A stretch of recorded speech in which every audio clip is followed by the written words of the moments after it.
A paroled killer doing what a killer does. Make no mistake about it. Once they kill, they can never be trusted to live in society again. A Manhattan man who was paroled after 7 years in prison for, that's all he got, was 7 years, for killing a teenage girl here in New York 10 years ago, pleaded innocent yesterday in Los Angeles to 26 counts of kidnapping, rape, and other felonies involving 15 girls. Ronald Nelson Melvin, 28, an unemployed construction worker, was held in lieu of $500,000 bail pending a hearing April 21st. He was charged with 7 counts of rape, 11 counts of kidnapping, 5 counts of assault with intent to commit rape, and 1 count each of child molestation, attempted rape, and assault with a deadly weapon. The victims, aged 8 to 18, all were assaulted in the Wilshire section of Los Angeles. Melvin was paroled after serving just 7 years of a manslaughter conviction in the death of a 17-year-old New York City girl in 1976. In most of the Wilshire attacks, the assailant followed his victim as she unlocked her apartment building's security door. He then used a knife to force her to an isolated area where she was attacked. Melvin was arrested last week after a police sergeant who was part of a 40-member task force working on the case spotted him outside an apartment building. The sergeant thought Melvin resembled a composite drawing made from victims' descriptions of the attacker. I ask you again and again, I ask you, how long are we going to continue this madness of turning loose people who have already raised their hand and said, look, I'm an enemy of society. I cannot be trusted with your daughters, with your sons, with your brothers, with your mothers, with your fathers, with your sisters. I cannot be trusted! Have you ever gone to the zoo? Have you ever gone to the little children's zoo where they have little, like, bunny rabbits and little baby goats? And look, they're gentle, beautiful little animals, creatures of God, who mean no harm to anyone. And we have found that it's good for the children to be able to go up and pet those little animals, play with them. But the lions and the tigers and the grizzly bears and other ferocious beasts are put in cages so they can't get their claws or their fangs on people. And yet we take two-legged beasts like Ronald Nelson Melvin and turn him loose. What madness! What a sick setup we have. How stupid, how idiotic. And yet, the Mario Cuomos of the land keep walking around talking about how cruel and inhumane the death penalty is. You gotta be kidding, Mario. Didn't we grow up together? Didn't we go to the same school together? Really? Really? I didn't go to school out here. I went to school in the Middle West. That's right. You went in the Middle West? Yeah. You're kidding me. No, I'm not. All right. What are you going to try to do? Let the audience think that we knew each other when we were children? I'm matching you, Buster. Mention the school that you went to in the Middle West.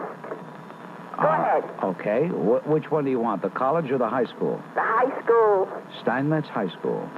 Really? Mm-hmm. Why would I make it up? Because I know you like a book. What's this on your resume? Let me ask you a question. Yeah. Is this something that you've been imbibing? What have you been doing? Dancing on the grape? What is this, the result of cheap muscatel? She's auditioning for the Wicked Witch of the West. I know you, Buster. Oh, you're too much. You haven't changed one bit. From what?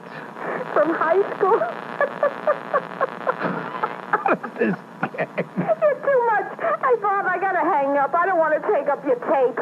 Hey, listen. Do me a favor, will you? What? Okay, you sound like a good sport. I want you to take your thumb, put it in your mouth. And take your middle finger, put it in your ear. Did you do that? I will not. No, please do that. Go ahead. The thumb in the mouth, the middle finger. That's good. Now you are a bowling ball. Roll yourself out of here. Compliment the Congressman Torricelli.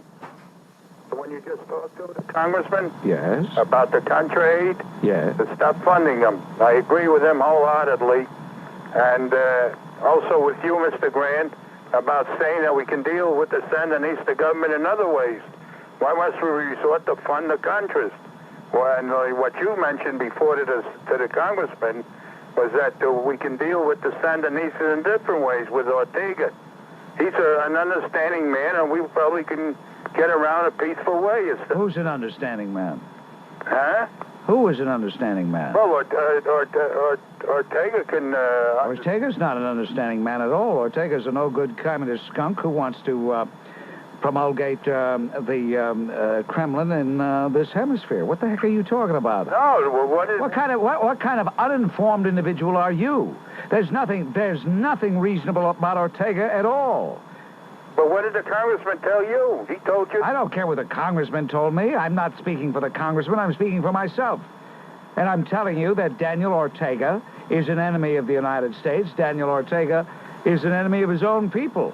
All right, true, but you also said to the senator, to the congressman, that he can... there's other ways we can deal with it. Well, what I was talking about is why don't we just send in an American Marine detachment and knock that son of a gun out. All right, but we're going to have now our hands with Libya. We need the Marine detachment in Libya now. Libya, hands with Libya. What do you mean, hands with Libya? Where are you from, anyway? Where am I from?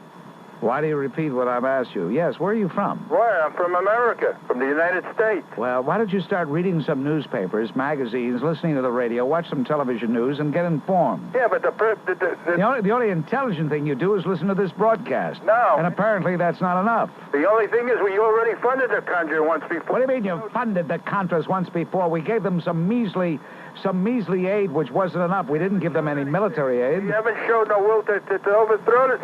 In other words, if they didn't work miracles, we should drop them. Oh, what are we going to fund them for if they're not doing anything? They're not showing anything. What do they want? Well, what do they want? You know what? I tell you, my father told me once. He said, there are two people who can best you in a debate: the guy who's more prepared and intelligent, or the guy who's much dumber. Thank you, Walter. All right. You fit one of those categories. Guess which one? Here's Paul Needlenose Manager to introduce Mr. Williams. Paul? Time now for a WABC Business Report with Gordon Williams, sponsored by Schlott Realtors. Going to use to defend their vote is the idea of negotiating with a commissar. I mean, I wonder how one actually talks to or negotiates with a commissar. Is it really possible? I mean, sure they'll smile with toothy grins, and talk to you all day long, but you know exactly why and what they're doing. I have to believe that in Managua and in Havana and in the Kremlin, the people involved there, those scoundrels, those skunks, those enemies of freedom, have to be holding their sides lest they burst from laughter and marveling, really being stunned, trying to understand what manner of creatures would vote the way they voted in the House of Representatives yesterday, and thanking their substitute for God, since they are godless, thanking their substitute for God, thanking Marx, whoever they thank, for Tip O'Neill. What a great gift to the communist cause Tip O'Neill has been. Hello, Mr. Grant. I'm a first-time caller. I've been listening to you on and off now for a number of months. I'm straight. I just want to get this business out of the way first. I'm married, 2 children, typical middle-class or upper middle-class family. And I find, after listening to you for as long as I have, that I'm continually amazed that WABC allows you to sound off in the manner in which you do. I feel that you're a dangerous person. You're dangerous to be allowed to have the forum that you have because of the hate, bigotry, and hostility that you arouse in many of your redneck constituency.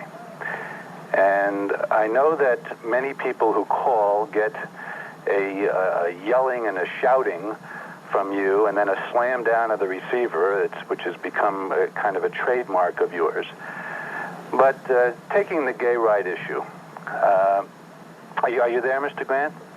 Why do you ask? Okay, because I didn't hear anything yet. Well, you're talking. You want me to talk too? No, that's okay. Are you used to having somebody else talk while you're talking? No, I'll finish. Is that what you want? No, I want to. You want to hear me breathe? I want to finish. Are you so insecure that you have to get some reaction from me? I'm very secure, Mr. Grant. You're not secure at all. I can hear the tremble in your voice, but go ahead, tremble away. All right, there's no tremble. I just find that you arouse the kinds of feelings that I already... You're so sanctimonious, you're making me nauseated. You know, why is it people like you always begin by trying to clothe yourself in respectable raiment? Oh, really? Then the next step is, how can the station allow it? Why is it that people who agree with me don't ask, how can the station allow it? Why is it you would never ask anybody with whom you agreed, how can the station allow it? Because Are you for or against free speech? I'm against your type of speech. My type. In other words, you don't believe in the First Amendment unless the person speaking agrees with you. Freedom of speech is not... And how dare you vilify the rank and file people by calling them rednecks? You putrid pipsqueak, you big hypocrite. You see, you're living up to exactly what my expectations were. Living up to your expectations. I couldn't care less about your expectations. I'm not moved at all by your sanctimonious, pompous approach. You don't like what you're hearing, so you slam the phone. Look, I didn't say a word until you said, are you there? I didn't say a word. I was listening to you, enjoying it, enjoying the typical display of pomposity by the people of your ilk. Freedom of speech, Mr. Grant, is not yelling fire in a crowded theater. Oh, can I laminate that for my wallet, please? Get that laminated for me. You're yelling the moral equivalent of fire. Cut it out. Cut it out. You say dangerous. Dangerous. Dangerous to whom? Dangerous to whom? Dangerous to the latent feelings that people... Latent feelings? Yes. You're a dangerous and irresponsible person, and I fault ABC for allowing you the forum. You know what, pal? I'll tell you something, you little weasel. I'll tell you something. And by the way... I'll tell you something. I would tell you face-to-face that I think you should... You will? Okay, anytime. All right. The name is Victor. I'll remember you. But let me tell you this. Go ahead, Bob. You want to get rid of me? Just tell everybody to stop listening. That's the way you get rid of a guy. But it just so happens that a lot of people, every day, more and more, are listening. You know why? They listen to you with out of disbelief. You have a Joe Pine format that arouses hostility in people, and they listen to you incredulously. Why are you listening? Because I'm incredulous. Because you love to be incredible. Because your life is so dull. Oh, no. Your life is so jejune. Your life is so bereft of any meaning. The only excitement you get is listening to me. Get out of here. Get off the phone. I'll tell you, he's right about one thing. I am dangerous. I am dangerous to the left completely taking over. I am dangerous to one point of view being heard. And I'll tell you something. They're going to have to carry me out of here, because life is too short for me to just fold like a cheap camera like they want me to. Let's talk next week. We're getting our engineer all upset. She doesn't know what to do. That slams it in on things for today and for this week. Until Monday, this is Bob Grant reminding you your influence counts. Use it. Get Gaddafi! On the New Jersey line. Yes, Ron. Bob, what happened today was inevitable. It was bound to happen. And you know what's going to happen now? All the gavones are going to come crawling out of the woodwork, accusing the U.S. of provoking this thing. And before they do that, I would just like to say this. We have every right to be there in this area, and unless we use that right, unless we exercise our right to be in this area, we're going to lose it. So we have to keep doing these things, and these gavones that are going to accuse us of provoking this thing, they're full of baloney. Because it's about time that we finally stood up for ourselves. And like you've been saying all along, get Gaddafi. Okay, Ron. Bear in mind, ladies and gentlemen, as you hear about the incident in the Gulf of Sidra, it is not I repeat, it is not an isolated incident. Don't look upon it as beginning on this date, 1986. Don't look upon it as an event which began March 24th, 1986. I have been saying for 15 years, over 15 years, get Gaddafi. I've been saying it for good reason. And maybe, finally, we're going to get the skunk. A little while ago, I was watching Larry Speak's news conference. Yes. And the longer I watched it, the more incensed I became. Because every single member of the press, in their slimy, sneaky way, tried to insinuate that the U.S. had done something wrong. You know, almost to insinuate that we had fired on civilians. They even went so far as to suggest that the missiles that were fired were warning shots and never intended any harm by it. And I just, I was amazed that Larry Speaks could even maintain any kind of era composure, because if it would have been me, I would have leaped over the podium and just strangled some of those guys. Well, that's why he's the press secretary, because he doesn't give vent to that type of emotion. So where do they get off asking almost treasonous questions like that? Well, I wouldn't call them treasonous. You got to remember that they want to look good back at the home base, at the network or the newspaper, whatever organ they represent. They want to look good. They want to look like they're really cross-examining. Some of them do it only because they want to look good. Then there are others like Sam Donaldson who do it because they have an innate hatred for the administration. Yeah, that was very clear in his questions. Well, it's obvious. As a matter of fact, I watched the Monitor while I listened to John Bascom, and I looked at Donaldson, and he looked as though he were attacked. That's right. Yeah. Exactly. Thank you very much, Ron. Until tomorrow, this is Bob Grant reminding you, your influence counts. Use it. And yes, get Gaddafi! Every American attack on Gaddafi in the past has caused other Arab leaders reluctantly to rally behind him.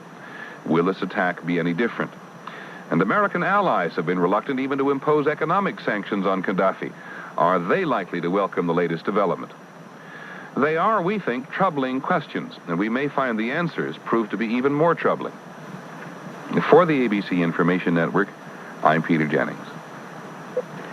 Well, what would you expect from a fellow who last summer went over to Hiroshima, and if you followed his broadcasts, his telecasts, you would have thought that Pearl Harbor didn't cause the war with Japan, but the dropping of the atomic bomb on Hiroshima did.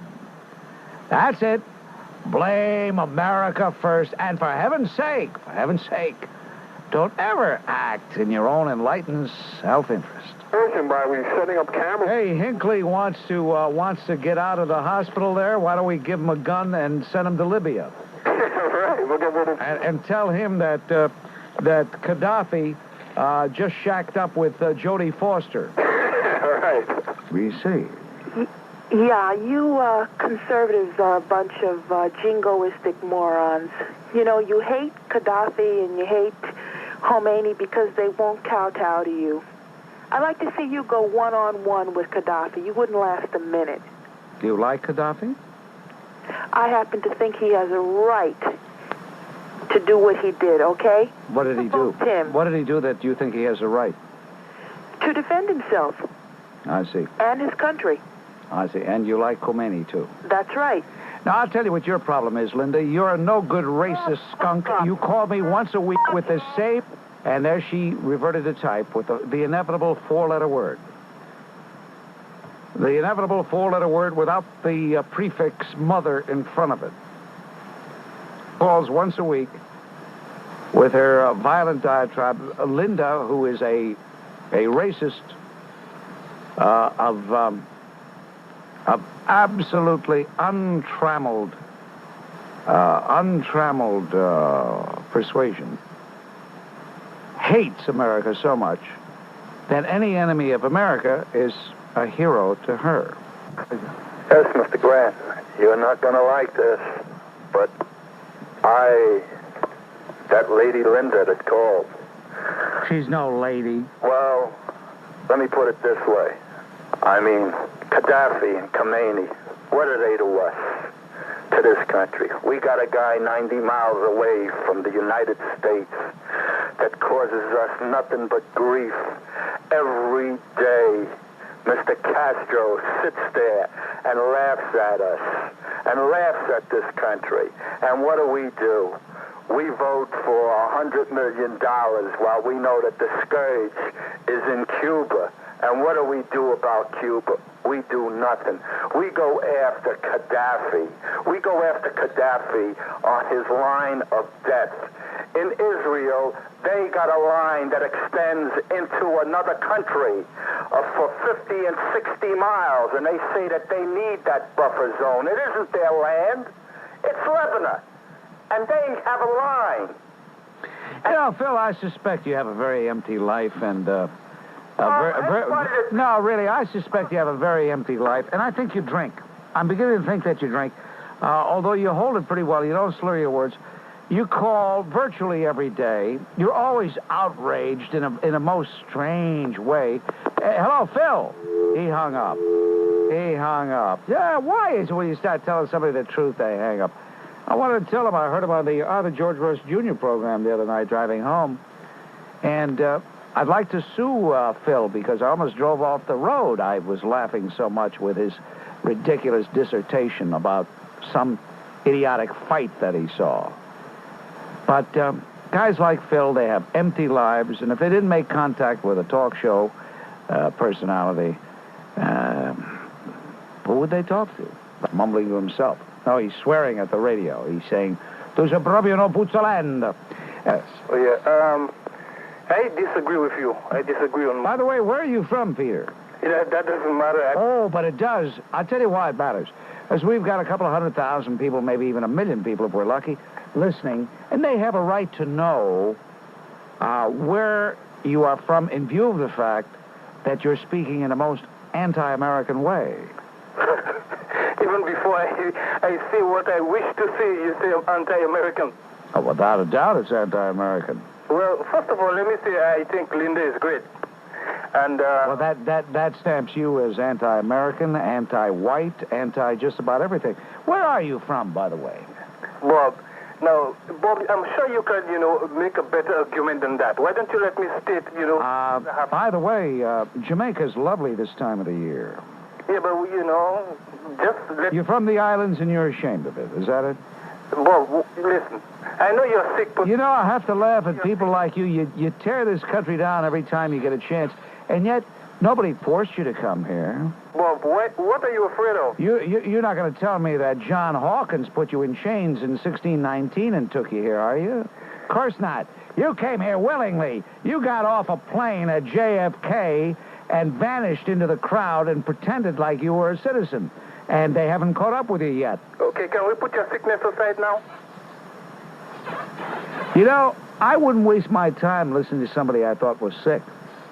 You see, Bob... You see, that's the difference between you. By the way, what do you do besides collect food stamps and welfare? By the way, don't lick those food stamps. They're poisoned.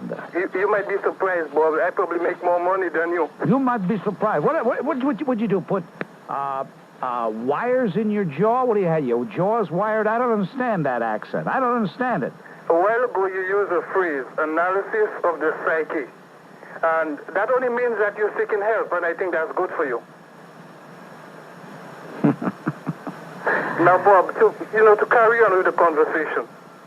Nobody can understand you, and I can't stand the way you talk. I can't stand it, Peter. Can't stand it. Don't have to put up with it. Don't forget to stay tuned for the great author George Rush Jr. and his Sports Talk program.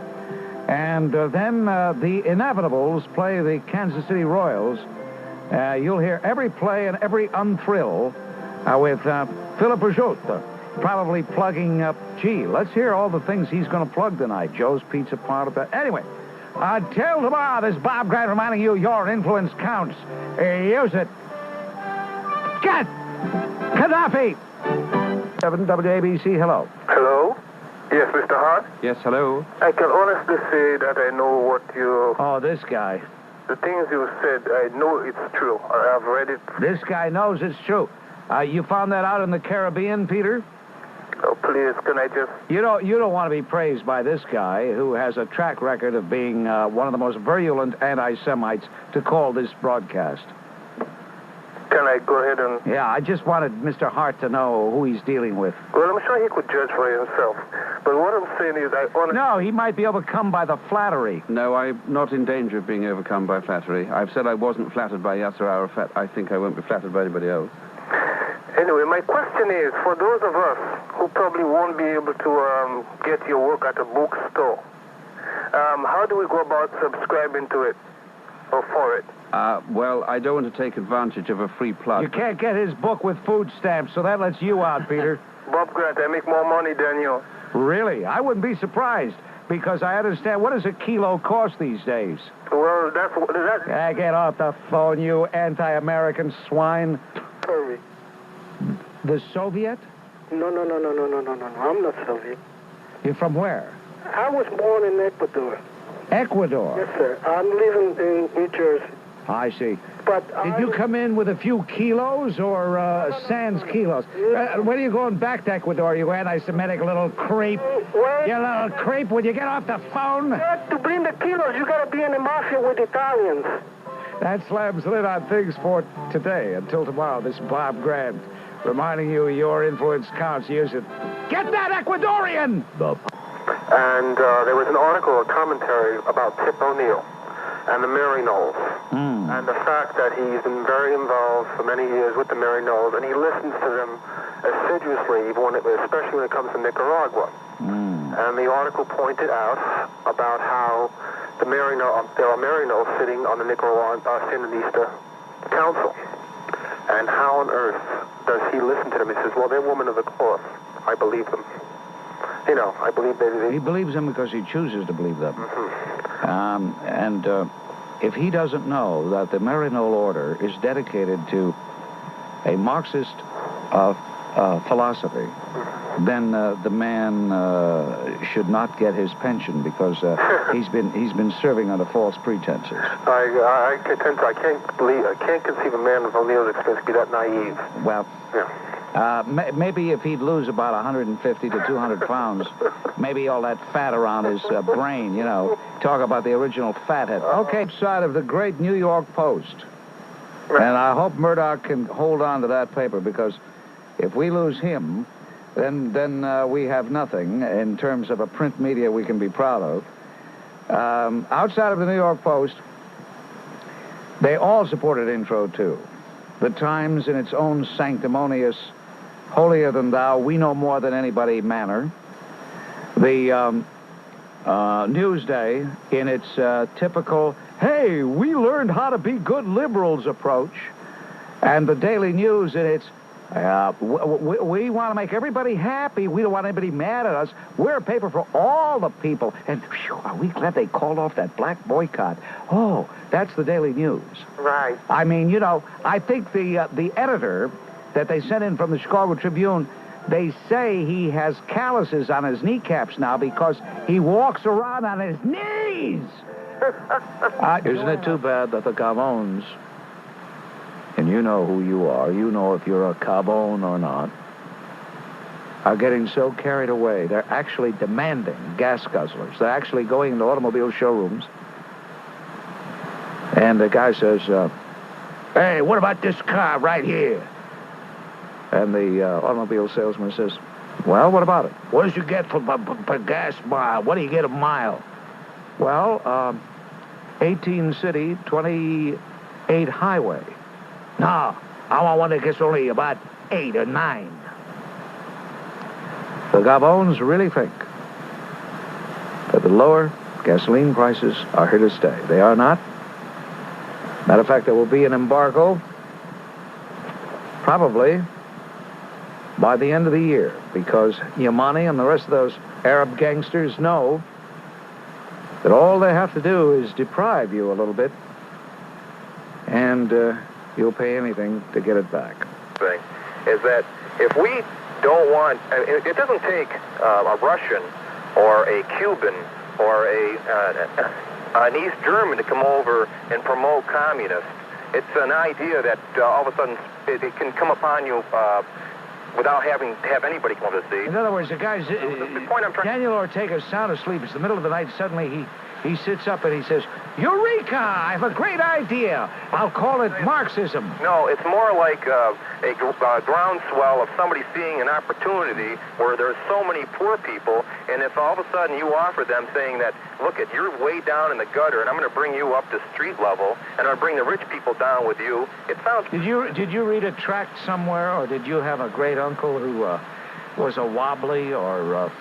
Because you sound like a guy who got a little drop of education. No, it's not a drop of education. It's quite a bit. And really? It's a pity. It's a pity it's not the right kind because... all right. I mean, that hot air I've heard for so long. I knew where he was coming from when he talked about our interest in protecting the banks. It's like the same jerks used to say when we were involved in Southeast Asia. The real reason was the oil companies wanted to protect the offshore wells. WABC, you know what? I got to get out of here. I got to find some other kind of work to do so I don't have to hear this insanity. When, bottom line, when you think about it, the only reason communism ever spreads is because people are poor. Poverty. Poverty incites communism. Wait a minute. You're wrong. The people were not poor in Czechoslovakia.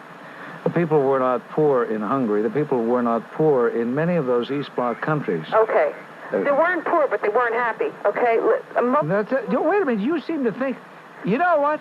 You need an education. You seem to think that communism takes over because the majority of the people in a country want it. And yet history tells us quite clearly that it's a very militant minority that imposes itself on the people. It doesn't make it... It started out in the Soviet Union. Do you think the Bolsheviks outnumbered the rest of the people? They certainly did not. Right, let's talk about South America today. Okay, what makes it attractive to them? There's no food in there. What makes you think that South America is attracted to communism?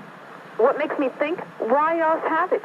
Why else... Well, wait a minute. What the heck are you talking about? What's happening today, right now, this moment? All right? What's happening right now, these people are poverty-stricken. What people? High on the hog? What people? What people are you talking about? We're talking about the people in Nicaragua. Oh, all right. You made it sound like it was worldwide. No. We're talking about what's happening at our borders right now, today. And you say, let's give them some military aid. Most of these 18-year-olds can't even shoot straight. You want to give them technological warfare? How do you know they can't shoot straight? Believe me, they can't shoot straight. No, don't give me that believe me, Jazz. What are you, some authority on marksmanship? What do you mean they can't shoot straight? But let's be realistic as to what's happening today. These people they did a good job last week. Enough to shoot a gun straight, to use... You know what scares me, Sal, is people like Sylvia and the guy who was on the line just before. These are not stupid people, and yet something happened. I don't know, something in the water, maybe some lefty college professor. Where'd you go to college? It's pure... Did you go to college? Did you go to college? I went to college, yeah. Where? I went to the School of Visual Arts. That's not college. That's not college, all right. Hunter College, I mean... Oh, you went to Hunter? Yes. Oh, no wonder you're a lefty. What happened? You think it was, like, contagious? No, it's not contagious. It's taught. There are a bunch of lefties over there. That's Leftiesville. Are you kidding? Come on. No, I'm not being a leftist, and I'm the last one to want communism on my border. I mean, I have 6 acres up here in Orange County. I don't want anyone on my acreage. Hey, take a hike. What do you mean? I believe that the only reason communism spreads in a country in South America is because these people are hungry. They weren't hungry in Cuba, by the way. The Cuban economy was one of the highest in the Western Hemisphere, with the exception of the United States and Canada, of course, in 1958, when Batista was overthrown. So the select few. You're talking about the majority. Wasser of Brooklyn sends this in. Dear Bob,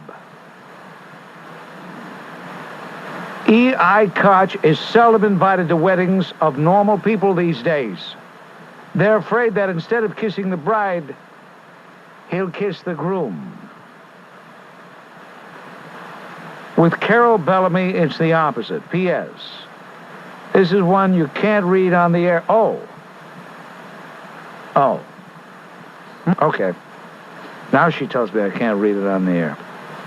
I was listening there for a while, and His answers were, very ambiguous, evasive, nothing. Forget about him. He's the least. Well, I don't understand people like you. You bring up somebody and then you say forget about him. Well, if you want me to forget about him, why did you bring him up? Well, he's the lesser of the two evils. Paul, have you been drinking? No, I haven't been drinking. You sound like a guy who's had a couple of nips. No, I'm just very tired. I've been sitting up and I've been waiting about 45 minutes to get on with you. I see. That's a cheap drunk then. Wait 45 minutes and you get a high. Okay. Well, that guy was waving the red what is it? The red flag. He was? Communism, contras, and all of that. Let's go in there and get them. What is it you wanted to call about, Paul? Okay, here's what I wanted to call about. When is somebody really going to tell the truth about this controversy between the USSR and the United States of America? Bob, there's no country in the world that compares with the USA. I traveled all over Asia as a Marine in 1950 in the Korean War. Walked. Country, north, south, east, west. Are you still there? You mean traversed? Traversed, right. Yeah. Never saw a tractor. Forget about a harvester or a shredder. I saw many farmers walking behind oxen plowing their fields. There's no country in the world that can compare with USA. You're worrying about Central America, this and that. It's like a fly or a mosquito falling on your arm. Below about a small. You talk about the contras. No, the more I hear you, the more I'm convinced you've been dancing on the grape. I don't waste my time with people that have been obviously quaffing a few, Paul. No, Bob. Really, Paul, you're not making any sense. And besides, go back and have another one, will you? And we give no IQ tests. We give no tests really of any kind, as long as you can fairly articulate, fairly understandable. But obviously, we don't give any IQ tests or heck, obviously. On a Libyan radio show, it took place last year. As you know, there's a great deal of religious, military music, and also the news. But in addition to that, at least twice a week, Mr. Gaddafi will come on and make these long harangues. They're unbelievable. And at the very conclusion of one, I heard him say, I speak a little of the Libyan language. And at the very end... By the way, there is no Libyan language. Well, whatever it goes for, whatever they... Well, I don't believe you. Well, I don't believe you, and I'll tell you why, Betty, because if you don't know the language they speak in Libya, then don't expect the rest of us to believe that you understood what you heard. Well, I just speak a little bit of it. A little bit of what? Of the language there. What language? The language of Libya. You're lying, Betty. You're a phony and a fraud. Well, you tell me this, and you can call me that if you... I call you a phony and a fraud since you can't even identify the language they speak. Well, how can you...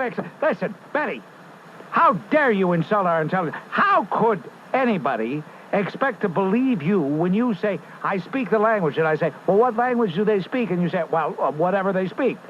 Well, if you don't believe me, when you hear what he said... I'll believe you when you tell me, when you can identify the language they speak in Libya.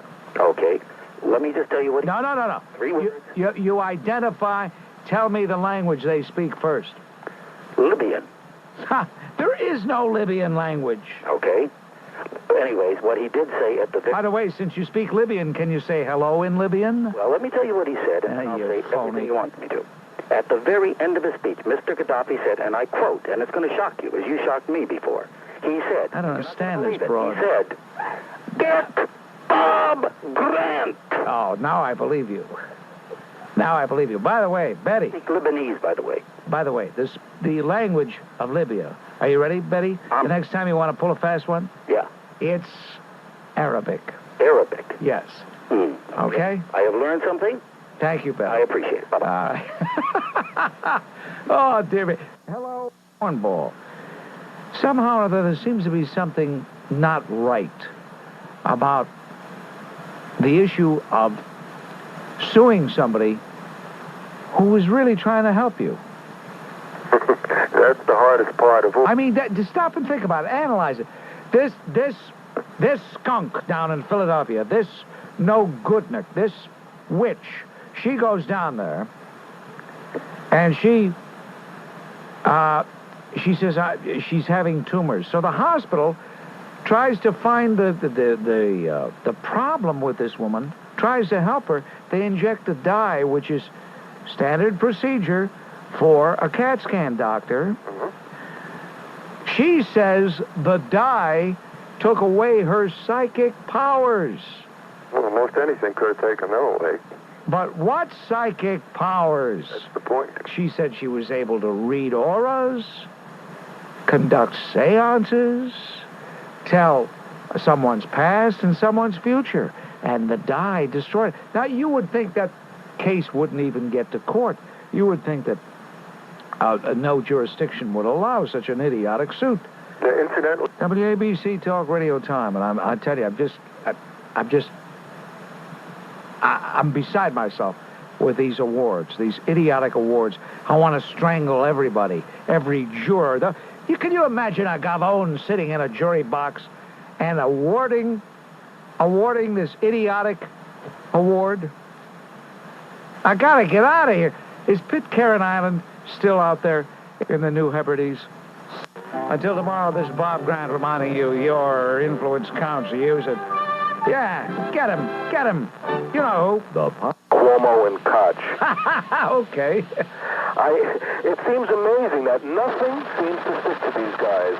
And what I don't understand, and maybe you can enlighten me, what in the world has Governor Cuomo done to be considered presidential material? I mean, this is a political hack, a backroom politician from Donnie's hometown who has, from lieutenant governor to governor, other than the keynote speech at the Democratic convention, what has he ever done? Well, that keynote speech is really what has catapulted him into the national spotlight because the media was impressed. You've got to remember, Joel, and at the risk of sounding like a broken record, I have to say it at this point, and that is the media becomes infatuated with a political person, and they make him whatever he is or whatever he isn't. And the media was impressed. Maybe they figured a guy named Mario wasn't supposed to be such a good speaker. Maybe they thought he was going to speak broken English. Who knows what the heck those sanctimonious liberal louts in the national media thought. But in July of 1984, when he made what was a very effective performance, they said, hey, this guy's got to have a future, a national future. And that's really what his claim to fame is. And that was no small feat. I mean, I don't take it away from him. He did a great performance. It was a real performance. Joel, I know you're frustrated, but I tell you, I may not agree with the governor politically. He may be the quintessential New Deal, big spender, bleeding heart liberal that I'm opposed to. Yeah, absolutely. But I don't think he's ever taken a dishonest dime. Well, it remains to be seen. I just hope they keep digging. I do. I'm out of work. I've been out of work for a while. I work a part-time job while I'm looking. And I'm a hustler, so I ask everybody I see practically, if they know anybody that's got work, guys that I know. So I'm talking to a guy in the coffee shop, and he says to me, geez, does your girlfriend want a job working as a flag person with a construction company? So I said, no, she doesn't want a job, but I need a job. Where do I go? He says to me, no, he says, I'm sorry, but I can't, there's nothing I can do. I need a woman. So I said, what do you mean you need a woman? What's the difference? I can wave a flag as good as a woman can wave a flag. He said, no, that's not the point. He says, I do business with the state and with the highway, I forget what it's called, the Federal Highway Department or whatever it is, and I have to hire a woman in order for the numbers. He says, the numbers have to be right. I said, what kind of numbers? He said, the numbers on the percentages of an employee. I said, you mean quotas? He said, well, it's sort of like quotas. It's not sort of like quotas, it is quotas. Right, so I said, what do you mean sort of like quotas? I'm sort of like out of work, and I could use this job here. You're asking me if my girlfriend wants the job. Well, she's done a job. Oh. So I can. In other words, does the federal government go to these guys and say, listen, you have so many employees, so 3 have to be women, 2 have to be, this, 5... Yeah, that's how insane it's gotten. That's how insane it's gotten. Now, this administration, and God bless Ed Meese, he's beginning to look to me like the best attorney general we've ever had. They're trying to do something about this idiocy in certain areas. They're trying to get rid of these hard and fast quotas, which really are unfair. It's un-American. The Civil Rights Act of 1964, according to Hubert Humphrey, was not supposed to be about quotas, was not supposed to have an affirmative action program, was not supposed to sanction a different form of discrimination, was not supposed to take race, creed, sex, anything into account. But, of course, the big lie to that is what history has shown us, that it has been a vehicle whereby a great deal of mischief has been made. A lot of people have taken advantage of it. And guys like you, you're looked upon as expendables. What? He's a white male.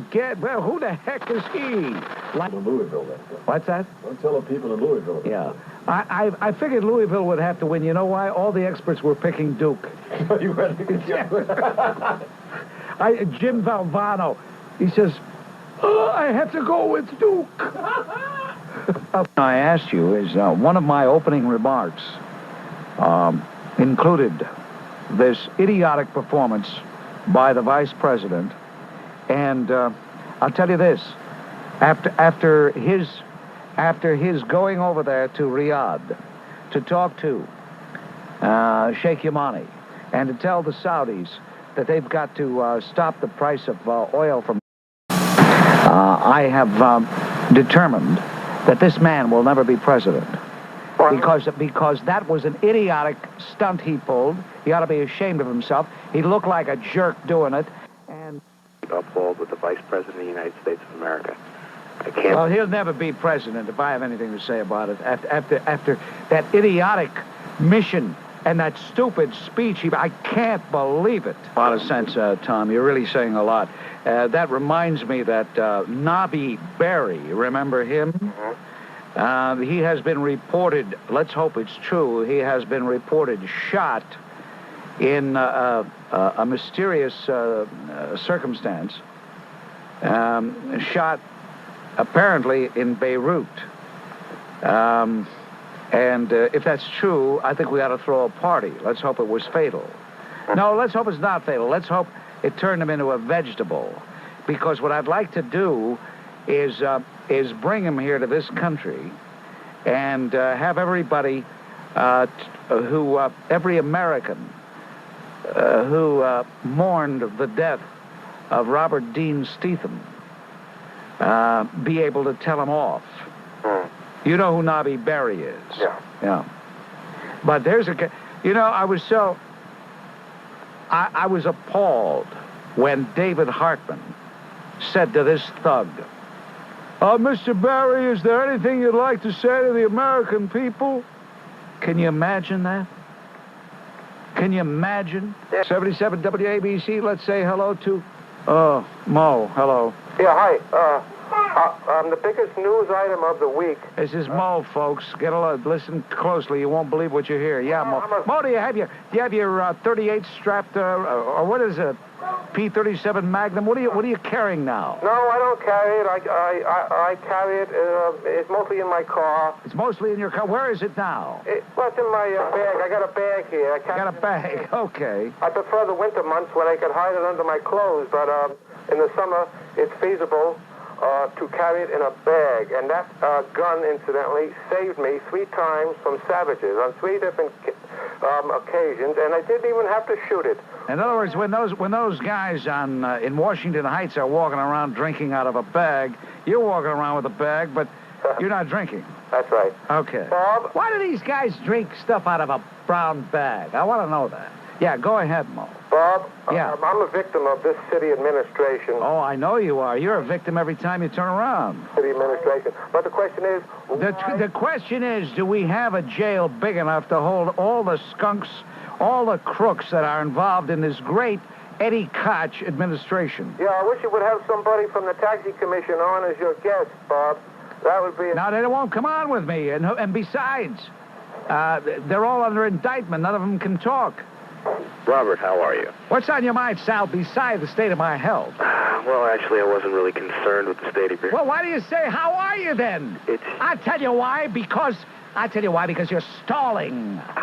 I hear people on other shows, how are you, from 6 to 9 p.m. The guy says, and he's such a nice fellow, so polite. He's not like me at all. He keeps saying, okay. Come on, cut it out already. Hello, Mel. Hello, Bob. How are you? What's on your mind, Mel? I'm supposed to ask how you are because I've heard that you don't want to answer that. Well, it isn't that I don't want to answer that. It's just that it seems silly for a person to call a talk show and want to talk about something, whatever is your subject, and to waste time saying, how are you? Okay. And then I'll say, fine, and then the next guy calls, how are you? And I'll say, fine. And after saying fine a few times, I may say, well, I tell you, I got a pain right here, but nobody pays attention. Actually, the thing is, Mel, when people say, how are you, they don't really mean how are you. They mean hello. I mean hello. Okay. Hello to, how about Rich over here on the New Jersey line? Hello, Rich. Hello, Bob. Yes, Rich. How you doing? How am I doing? Yes, Rich. Huh? How you doing? Rich, I got to interrupt you. Before you ask the real reason you called, the real question, how would you like a Yankee hit kit? I would love it. Well, aren't you surprised that George Steinbrenner is upset at this stage of the game? The Yankees have had a good spring. They everything. What's there to be upset about? This was able to get the message across without getting anybody upset. Field Marshal von Steingraber will punish you for that. Name, and I'll never forgive him what he did about the flag. And I just wanted to bring those two names up. Well, don't forget, that was an era when they really had no right to raise the American flag over there with the Tower of Jelly and his bunch. Absolutely. They say that George Bush is an idiot. Couldn't agree with you more. And I now understand why the Arabs have such contempt for the Americans. Would you elucidate on that, please? Would you elaborate on that last statement? You don't have to on the first, because I agree, and it's quite clear that he is. But I believe that was that... And I hear that our intrepid school chancellor, Nate Quinones, is going to have mandatory lessons from grades 1 through 9 on the politics and the practice of apartheid. I am in possession, thanks to a loyal American who works in the Department of Education. I'm in possession of a memo that Nathan Quinones sent out in which students, young kids, are supposed to write on such sophisticated topics as the meaning of apartheid in South Africa, what it would be like to be a black boy in South Africa, and other such idiotic essays that... Well, I tell you what makes this laughable. You know what makes it laughable? Yes. The kids, they want to write these things. They can't even spell cat. Right. Equating is the essential element of terror that he strikes in other people, the essential element of bullying, the essential element of having the civilized world feel they don't want to get their hands too dirty in taking care of this madman. Isn't it curious, ladies and gentlemen, that the Western European leader with the most testosterone is a female? Margaret Thatcher is 10 times the man of any Western European country. 10 times the man of anybody else. And she is the only one to state that she would support the actions that we might take. But look, I say this, dear Mr. President, either take Gaddafi out or stop getting on television, making those melodramatic speeches, stop putting on the shtick at press conferences, stop shaking your head and saying, this, pause, mad dog, pause, of the Middle East. Please, your drama coach at Warner Brothers would be very disappointed if they saw your performance. They taught you better than that. So, Mr. President, please, enough already. Either take Gaddafi out or cut out talking about it. We have reestablished contact with Congressman Robert Dornan, and this time we have a much better hookup. Report I hear on the wire services that American planes have been going into Great Britain. I think finally Margaret Thatcher sees a chance to avenge that policewoman who was writhing in the street with the horrible pain of a high-powered rifle shot right through her intestines, and she finally died there right on the London street near Hyde Park because those Libyan killers were firing out the window at her, and then Great Britain had to let them go. That killer is sitting somewhere in Libya right now, a hero. Maybe he's one of the instructors, one of the IPs at one of the guerrilla training camps. So hopefully he'll meet his God in the next few days and find out that God frowns on shooting helpless unarmed policewomen in the middle of the street in one of our major cities, London. 2.5 years, the religious left in this country has allowed themselves to be used by the communists in Managua to propagandize this issue. Remember that in Russian, the term that Lenin used is purietse idiote, useful idiots. In Spanish, it's tontos utiles. And these useful idiots, useful tontos fools, have been traveling down there. They're good, holy people, but they're just completely out of water in politics. They have allowed themselves to get one Potemkin tour out of another, so much so that I had a debate with a nun and a priest. I'm sure they're very holy people, but politically just lame. When this was over San Antonio radio yesterday, both of them maintained the prison system. Now 9 huge major prisons where Somoza only had one. That the prisons were teaching etiquette to the former guardsmen who were used to raping and torturing people. And the fact is that the whole prison systems degrade the young wives and sisters and relatives of these guardsmen that they've had in prison now for over 7 years by making them submit to sexual degradation before they go in and visit their husband or their brother. When you have nuns and priests and ministers defending the kind of slime that runs the prison system down there, you've got a sick situation in this country. And they've had the debate field all to themselves till about 4 months ago. President Reagan is still playing catch-up. With Libya, we just don't have that situation. So trying to give Tip O'Neill and Mike Barnes something approaching equal time. I thought there was kind of a lot of inflammatory language used. Whether you agree or disagree with them, I don't like the idea of someone calling the Speaker of the House a traitor to his country. Well, I didn't call him a traitor to his country. You, no.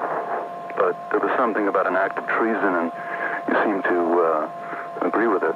No, I agreed that it has the same effect. I certainly agree that it has the same effect when you undercut an administration, when you go abroad saying, listen, don't pay any attention to what the president says, pay attention to what I say. You know, that would be worthy of criticism, but I think that... Look, I took exception to the caller. I said to the caller I thought his words were too strong. Beyond that, there's nothing more that I have to add, is there? You said it was equivalent. Yeah, right. There's a big difference. Oh, come on. That's not... Hal, listen, every time you call, it's with the same sanctimonious, pompous shtick. I'm sick of it, and I'm sick of you. Get off the phone! He calls every time with that, like somehow or other somebody elected him judge, jury, and executioner. Hello, Bernadette. Hi, Bob. Well, you're funny, Bob. I'm funny. You know, I try to be patient, but the guy won't have it, you know? He hammers away. Who the heck is he anyway? Excuse me. Bob, before yes. I go on, I have something salty to... I hate that guy. Yes, hello. Just knew that we had helped her in the Falklands War, and I think that President Reagan used that leverage to, if there was any hesitation on her part, he used that leverage, and she responded by letting our planes fly from the bases in England. Okay, that's all I wanted to say. I don't know why people get so sensitive over statements like, right now it looks as though Margaret Thatcher is our best friend over there. I don't know why you have to qualify it. You said that. I don't know why you have to qualify it and diminish it and let everybody know that we did something for them. Of course we did something for them. Okay, but don't say she's our best friend. that the only friend we have in Europe is Margaret Thatcher. I'm going to say it, whether you like it or not. I'm going to say it because right now nobody stood up. The Italians didn't. The French didn't. The Spaniards didn't. The Belgians didn't. The Dutch didn't. Okay. Helmut Kohl, after the fact, said some nice things. I'm going to say it. What did you say your first name was? Oh, my first name is Charlotte. Okay. Charlotte, she's our best friend in Europe. She's the only one who stood up for us. How does that grab you, Charlotte? And I'll tell you what. You send a self-addressed stamped envelope, and I'll make a cassette of myself saying that. And whenever you get depressed, you feel low, you want to pick up your spirits, you can play the cassette of me saying that about Margaret Thatcher, okay? Thank you. May I say something else? All right. Okay. It was our satellite that pinpointed the Belgrano, by which he was able to sink and send almost 300 Argentinian soldiers to the bottom of the Atlantic. You know what I'm beginning to suspect? I'm beginning to suspect you were one of the people who planted the bomb in Bath, England. You should have something on your conscience, too. What's that? What are you an IRA spy or something? Oh, I knew you were going to come up with... I mean, I'm beginning to suspect that this is what we have here. Can't say anything nice about anybody from UK, huh? Margaret Thatcher. No, not about Margaret Thatcher thinks of Margaret Thatcher. And we help... I tell you what, there's only one person from the Emerald Isle that I would consider more reprehensible than you, and that's Ian Paisley. But you're close. Thank you. Okay. Until tomorrow at 2 o'clock, this is Bob Grant, reminding you, your influence counts. Use it. Better luck next time. Get Gaddafi! Ludicrous joke played on the good folk of New York, actually, but affects Americans everywhere. Minorities couldn't pass the test, sergeant's exam.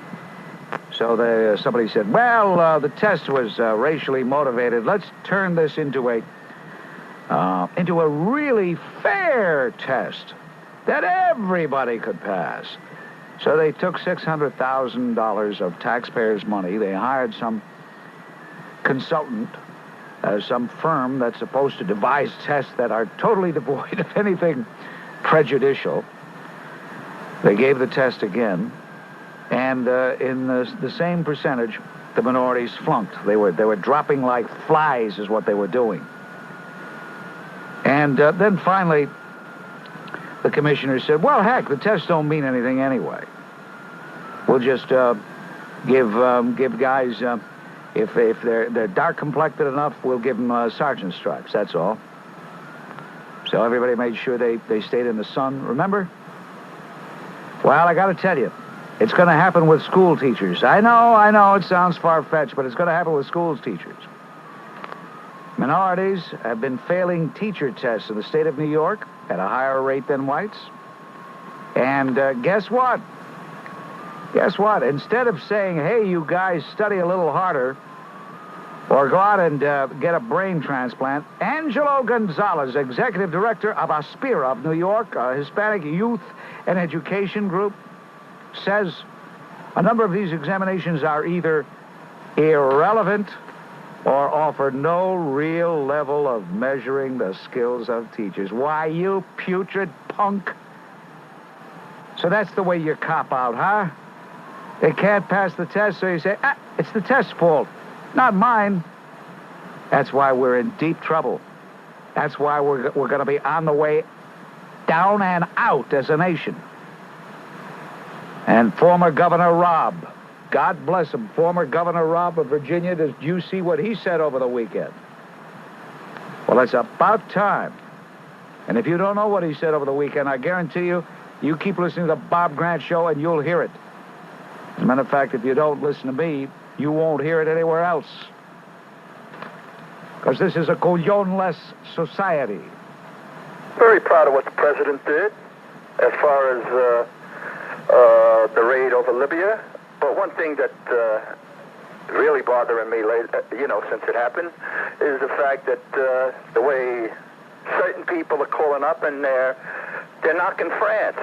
Now, myself, I'll always be eternally grateful to France, simply because there's a possibility that I may still I might have been born in Italy. And as long as that possibility exists, that I'm an American, I'll always be eternally grateful for France. And let's think about France, possibly. There was the Revolutionary War. There was the War of 1812. There also was World War I. You know, Phil, this is silly that you have to go back that far. Well, let's go back to... I mean, you know, I'm surprised you didn't begin the conversation by saying, Lafayette, we are here. That's what I wanted to say, believe it or not. Believe it or not. That's what I wanted to say. And let's look at it this way. Hey, look, you remember the old saying, what have you done for me lately? Well, what have they done for us lately? They don't have to do anything. I mean, what are we living... Are we living in the 19th century? What would that... Hey, Bob... This guy makes me nervous. You know what? You shouldn't have even been on. Joe should have been on. I punched up the wrong line. Well, too bad you did, because you got the right answer. Right answer. Good night. Yeah, Good right. night. Vive la France. Tu sei proprio un cavone. France, trompe le bataillon. He got some cheap French wine. That's why he likes France. Hello, Jack. That slams lid on things for today. Until tomorrow, Bob Grant reminding you, your influence counts. Use it. This time, get Gaddafi. Not sit back and let them commit 20 more atrocities. Well, let me suggest that if we really are going to go after the terrorists, why limit it to just Gaddafi? I mean, if we really have said enough is enough already. We're mad as hell, we're not going to take it anymore. Why do we limit it to Gaddafi? They'll have to understand that we're capable of turning their desert into... I would love to see Nabi Berri put up against the wall and shot down like the filthy swine he is. Absolutely. I would like to see Abu Nidal brought to justice, put up against the wall and shot, along with Gaddafi. I would like to see Hafez al-Assad, that smirking president of Syria, up against the wall, shot. And let's not forget the Ayatollah Khomeini, the Ayatollah Khamenei, and his thugs in Tehran. This is Bob Grant reminding you, your influence counts. Use it. Get Gaddafi. Frank. Yes, Bob? Yes, Frank. Bob, let me say first that God bless Prime Minister Margaret Thatcher. You know, Bob, her actions last week show that woman's got more testosterone in her little pinky than all the male politicians in Europe. Those Chamberlains and Quislings that denied America the right to fly over their airspace to teach that putrid tale of pig puke, Muammar al-Gaddafi, a lesson. You know, President Reagan, God bless him, has shown once again why he is the world's heavyweight champion of democracy. He's delivered another crippling and crushing body blow to Moscow's third world recalcitrant colonialist lackey, Muammar al-Gaddafi. You know, Bob, Gaddafi primps and preens and struts his stuff for all the world to see with that gold-braided uniform of his, looking like some psychotic doorman with megalomaniacal delusions of grandeur, some sort of cheap, stupid Arabic Napoleon. And I think that President Reagan, by bombing that scum, has helped give a great service to the American people, for, like a master physician, President Reagan has, more importantly, expunged the poisonous pestiferous plague of the Vietnam syndrome from the bloodstream of the American people. No longer do we need that liberal-induced guilt when America seeks to project its right of God-given power throughout the world. Bob, we're 240 million strong in this country, and soon we're going to unite behind the greatest president of the 20th century, Ronald Reagan, and wipe Moscow's dirty gutter empire from the pages of history. That much-needed step was taken last week in Libya. Thank you. All right, there's Frank, ladies and gentlemen, on WABC Talk Radio. We hadn't heard from Frank in quite a while, but he kind of made up for lost time, didn't he? But you know, a lot of these people are pathetic. Take the Kilburn family. Now, apparently, Peter Kilburn, I don't know if you're aware of this, Joel, but apparently Peter Kilburn was anti-Israeli. Yes. He was pro-Palestinian and had spoken many times on how our policy was so unfair and so unkind. Isn't it ironic that somebody who was a Palestinian sympathizer would be killed by those savages, isn't it? Well... And his family is instead of blaming the Hezbollah and the Nabi Berri bunch and the Abu Nidal bunch, they're blaming the United States. Well, why not? We're so easy to be blamed for everything. Don't you know? I mean, it's so easy to blame the United States and Israel for the world's problems. If you just listen to your crank callers that call up, they're the easiest targets. Well, you know something? I know this is going to sound terrible, but I don't feel sorry for Peter Kilburn. Are you with me, Joe? I'm with you. You're horrified, Joe? 2,000%. No, really, I don't feel sorry for him. When I found out what he was all about, I'm sorry, I just can't feel sorry for the guy. And I want to point out to his... How about the Americans that are still in Libya making big bucks? If they get killed or the reprisals taken on them, we warn them, we beg them, we cajole them, we fight everything. Thank you, Joel. Thank you, Bob.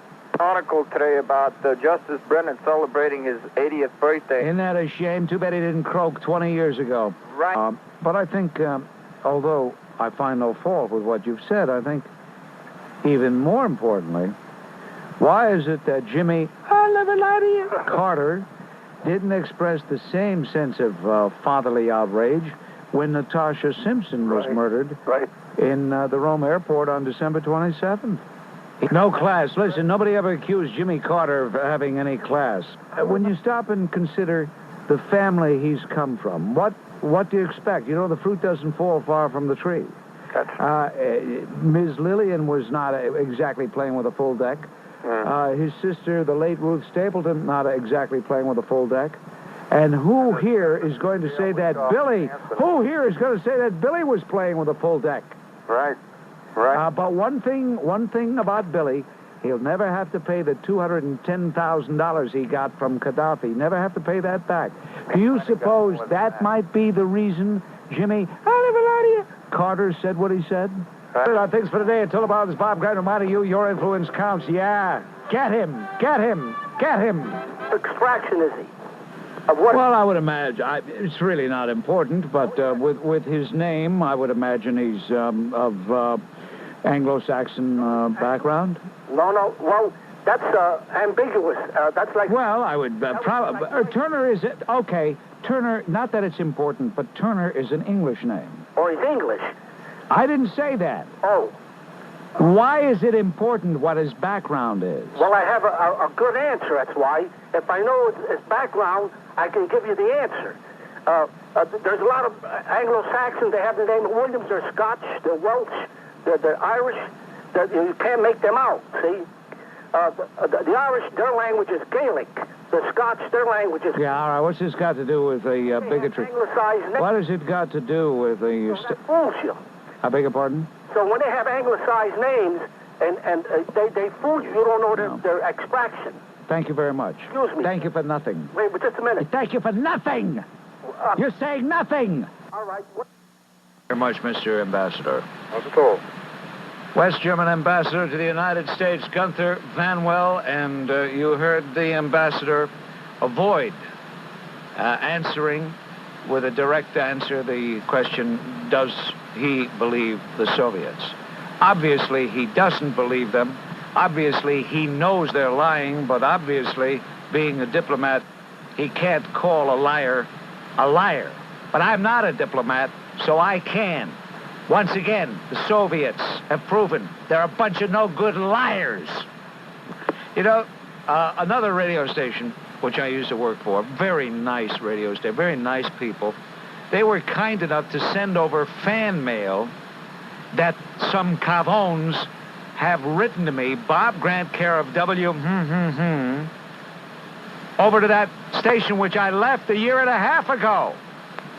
I mean, you talk about gavones.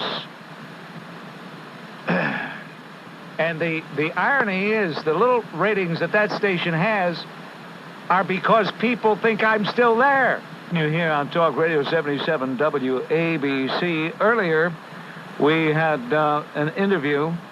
We talked on Conference 1 with a Well, I'm not going to call him a journalist because they don't really have journalists in the Soviet Union.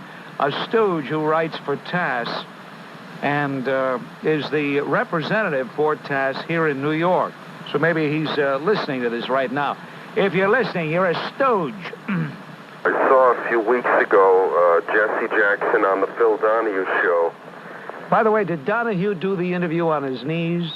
It was more like he was on his stomach with his nose stuck up in the air. They call him Two-Tone Phil. Yeah, go ahead, please. It's necessary, and now I understand that there are Phil Donahue and this idiot on late night named Larry King are considering or have suggested that they might leave their jobs if Mario Cuomo makes a run at the White House. Well, I wouldn't be surprised. I wouldn't be surprised at all that they would say that, but when it comes to actually doing it, they would never give up all that obscene money they're overpaid. The two of them are overpaid, especially King. Blah, blah, blah, blah. Thank you very much. Thank you. That peeve of mine for several reasons. Number one, it just wastes time. It really does. And number two, nobody really wants to know how anybody else is. It's a habit. Forget about the broadcast. Outside of the studio, people say, how are you, how are you, how are you? What they really mean is hello. So what do they say, how are you for? Well, let's try They don't want to know. They don't want to know. Let's get them to say. I mean, you know, a lot of times I'll get facetious and I'll say, well, I got a little boo-boo here, and, you know, and there's a hangnail here. You know, nobody pays attention. You could say, I'm dying of cancer. And they say, hey, that's great. They don't even hear you. Now, an exclusive of the Bob Grant program. Paul Needlenose Menage of the Hugo Matsututuguanda family, the Ashperal Concierge, and Mr. Menage will tell you who to bet on in tomorrow's Derby. Ladies and gentlemen, Mr. Paul Needlenose Menage. Hey, Bob, I know you don't bet, so this don't go for you, okay? But for those of you who are for those of you who are sporting enough, the winner's going to be Snow Chief. Going to win by 5 lengths. I know. Because, I know, that's all. That's Paul Needlenose Menage, who says he knows Snow Chief will win tomorrow's Kentucky Derby. Tomorrow, this is Bob Grant reminding you, your influence counts. Use it. And for the edification of those of you who wonder, yes, get Gaddafi. John. Hey, Bob, forgive me, Bob. What is it with people? They call me by their own name. I don't understand that. Your name is John, you say John. You says hello, John. I says hello, Bob. Okay. Can I say hello, Bob? Yeah, I'm annoyed with that last guy. He was a sleaze. Wait a minute.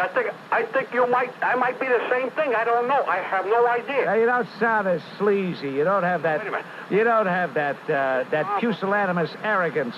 Bob. Yeah, what? Bob, I'm John from Bergenfield. All right, let's start fresh. Hold it. Scratch. Hold it. I'm John from Bergenfield. Oh, hi, John. Okay, kiddo. No, listen. I served in the United States Marine Corps, but forget that now. My cousin was in the 82nd Division. Now I just want to ask you one question. They're screaming meanies or eagles or whatever they call themselves. No, listen, don't interrupt me until I finish my thing, and then you answer me, because you might know the answer, and then I'll get off. You're making me nervous, John. What did the 101st do? You're making me extremely nervous. Tell me, can you distinguish between the two of them, which what did what? I know it's like double talk, but that's what I'm saying. Well, both the 82nd and both the 101st, I can only tell you this. What did the 82nd do? Well, the 82nd... What are we going to do? Replay World War II here? Is that what we're going to do? Well, because you... Is that what we're going to do? We're going to replay World War II? Listening to guys that said, I was in 101st Division, we were the Screaming Eagles, and some poor guy that was in the 82nd, and he said, we were the Screaming... They could have been anything. They were in Bastogne because you don't know, so I'm telling you. Now tell me what the 101st was. What are you screaming? What are you screaming? Tell me what the 101st did. Keep going, because I know you're going to have a stroke. This is beautiful. This guy's going to croak on the air. No, I'm not going to croak on the air. But the 101st guys, you spoke to 2 of them, or 3 of them. Did you ask them when they served? Were they served in 87? Or did they serve in 45 or 43 or 44 when the 82nd was there and the 101st was there? I don't even know what the 101st... Don't laugh because you don't know what the 101st did. This guy's having a stroke. They were, and I'm a Marine Corps man. And I'm a Marine Corps man. Oh, my God. There was 95%. What is... Hey, wait a minute. Let me tell you something. No, the fuck. Let me tell you something. Tell you something. When you check it out, apologize to me later. I'm not going to hang up. Apologize to you? No. You're lucky I don't step on you and squash you. Apologize to me. I always used to ask you to hang up on me. I don't know if you know what's on this. You know what I think? What is today's date? Today's the 9th? It is about 7 days. Today's the 9th, right? Okay. Today's the 9th. Today must have been a day. 2 days. 9, 10, 11. You 2 know, days, I'll be married 40 years. Can you say that? I wouldn't want to say that. Know that, sir. I know that, but we're not talking about... I called about the 101st and 82nd. You demean the 82nd, you rotten bum.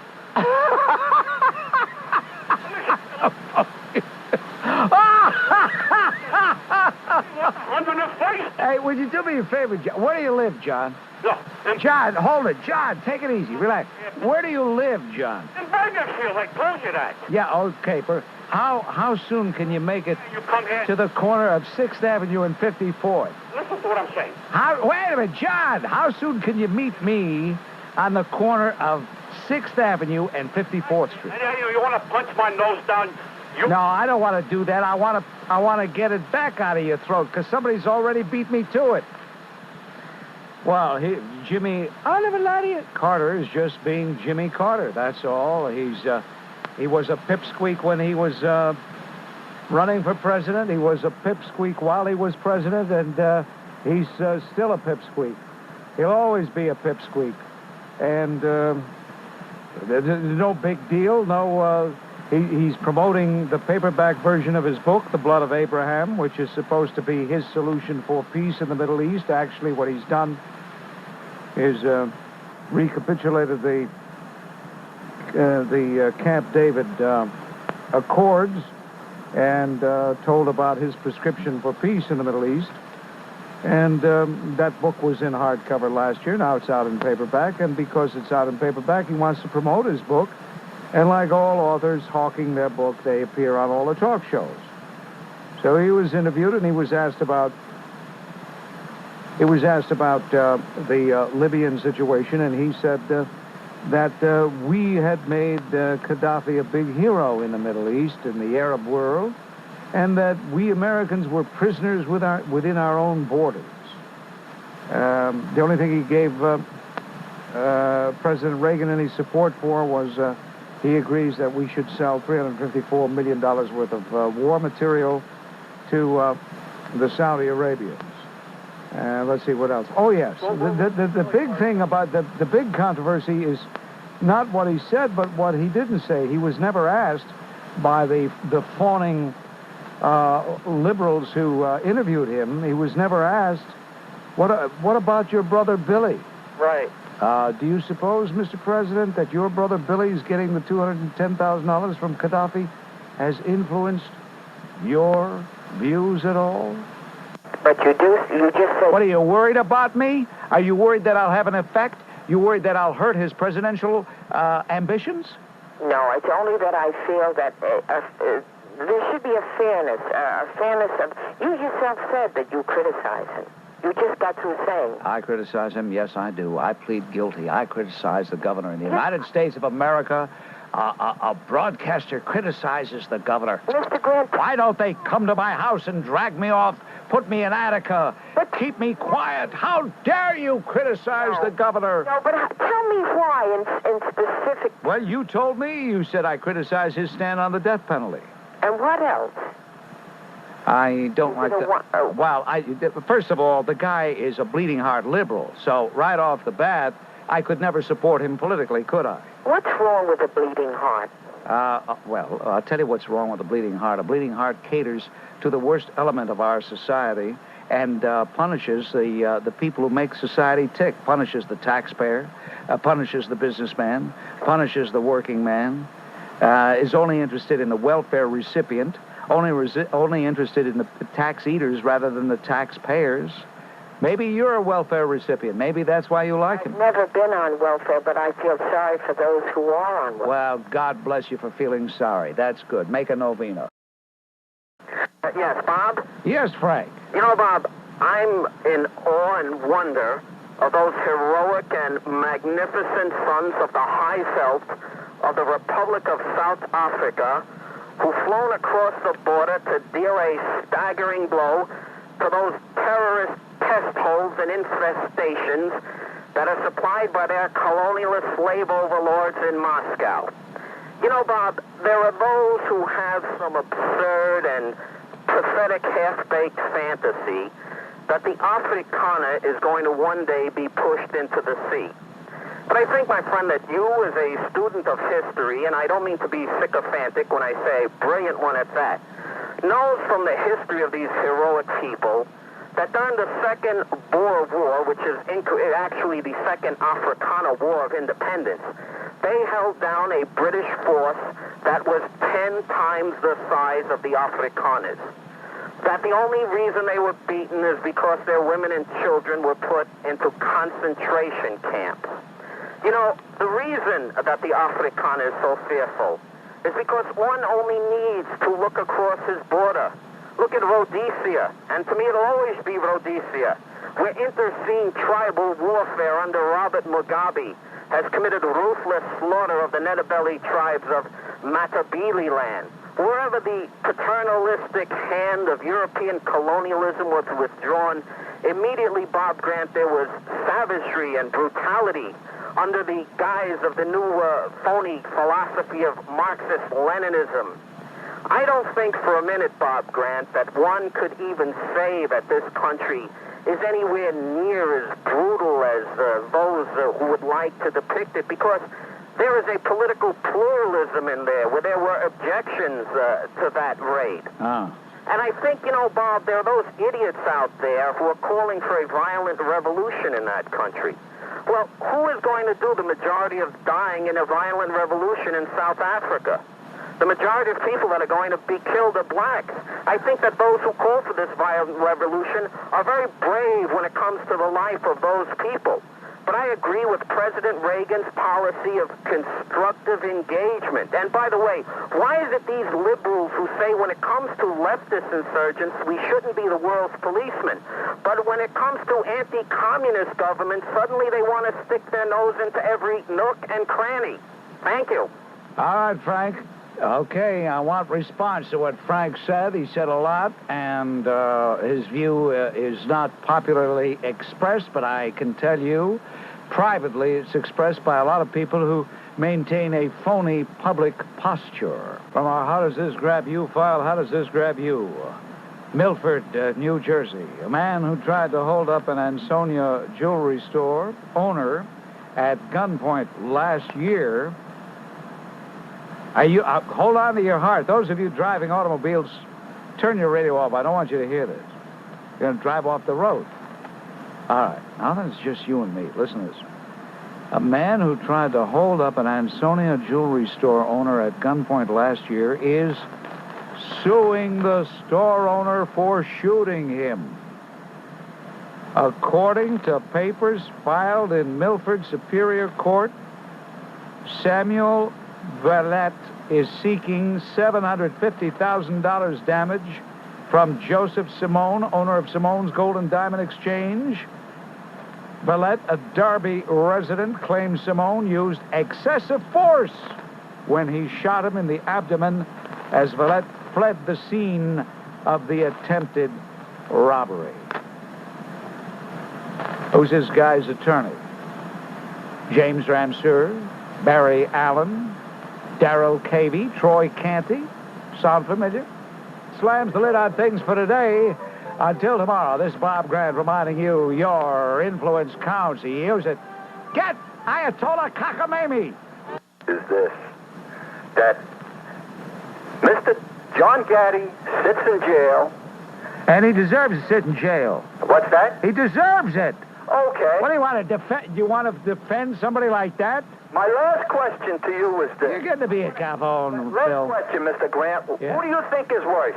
Do you think a guy like John Gotti is worse than the borough leader of the Bronx, Mr. Stanley Friedman, who is an elected... Well, why do we have to pick... Hey, why do we have to pick who's worse? Why do we have to play this little childish game of who's worse? A pox on both their houses. No, Hey, Phil, you sound like a real cop-on when you call to try to defend John Gotti. I hope John Gotti rots where he is. How does that grab you? Thank you, Phil. You get on my nerves. Sometimes I think, you know what? You know your problem, Phil? Let me tell you your problem. Your problem is every now and then you get a bad dose of muscatel.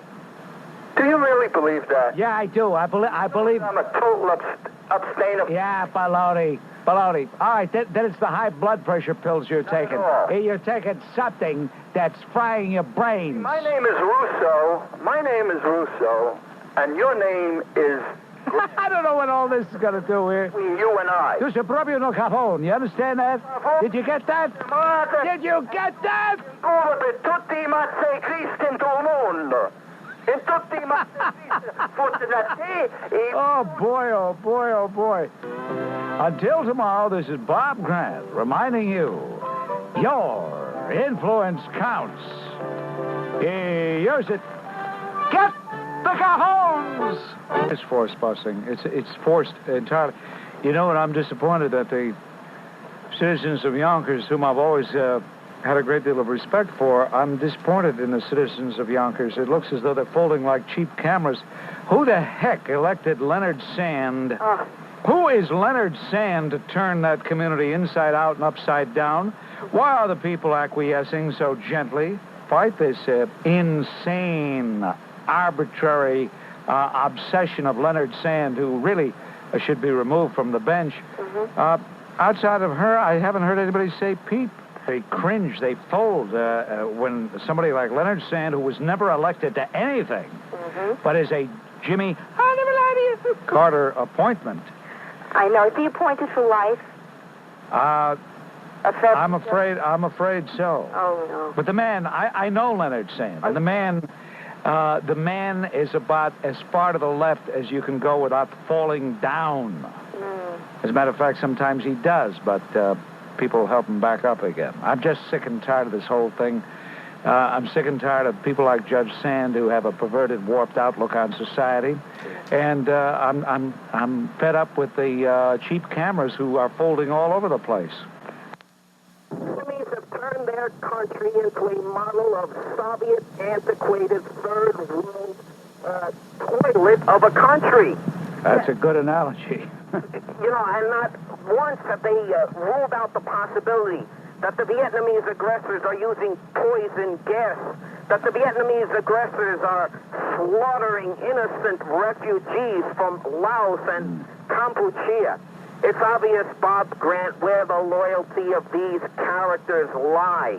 Absolutely. Thank you. Thank you, Frank. Somebody wrote and said, why don't you argue with Frank? Well, if he says something wrong, I will.